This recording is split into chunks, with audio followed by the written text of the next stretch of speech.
I don't want to prepare. I've been sort of struggling with this feeling, like I said in the last video, that I spent my whole life preparing for a world that no longer exists.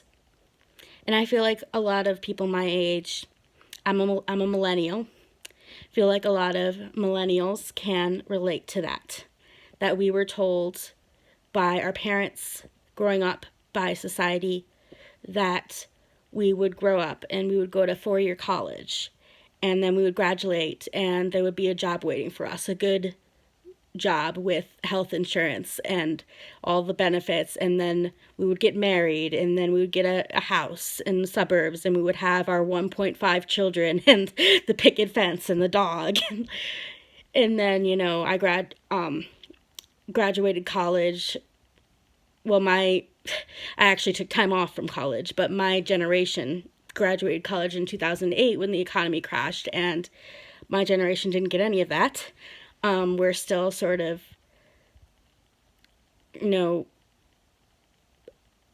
rushing to catch up after that happened. After the year that we graduated college, the economy was crashing, and we're catching up on our adult milestones, and we're creating new ones. We're creating a new normal that you don't have to get married. You don't have to buy a house in the suburbs. You don't have to have kids, and that's okay. You can have 2 part-time jobs instead of a full-time job if you would rather have that. People are going out on their own and working for themselves, being entrepreneurs. So I feel like, my generation has been pretty creative with the hands that we've been dealt, and it hasn't always been a good thing. Sometimes having 2 part-time jobs is what you can find, and you would rather have a job with benefits, but that's what you can find. But I don't want to be that teacher or that adult figure. I don't plan on having kids, but I will serve that role to kids. I will be a parental figure to kids, and I don't want to be that person who prepares kids for a world that no longer exists. And I want to recognize that the world is not the world that I grew up with. The kids that are growing up today are not growing up in the same world that I grew up with. And who knows what's going to happen by the time they grow up? We have no idea.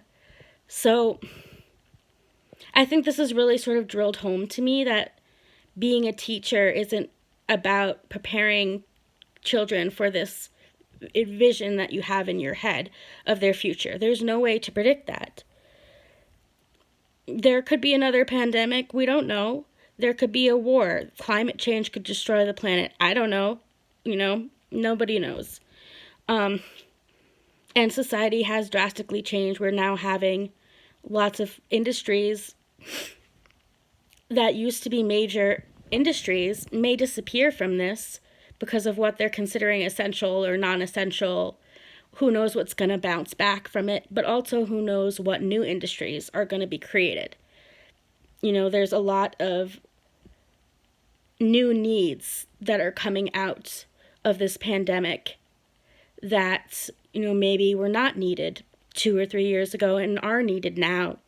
So I'm just sort of thinking of my role as a teacher as just giving children, giving them resilience and giving them the ability to cope with whatever does happen, and the ability to learn about whatever it is they're interested in, because then they can take that and turn it into a career, turn it into a life for themselves, and they can use those skills to also even create a new career, a new industry that doesn't exist yet, but may exist if, hopefully the world still exists 50 years from now, but, they could create a new world, a created world that makes more sense than the world that I grew up in the 1990s, which I'm not going to glorify.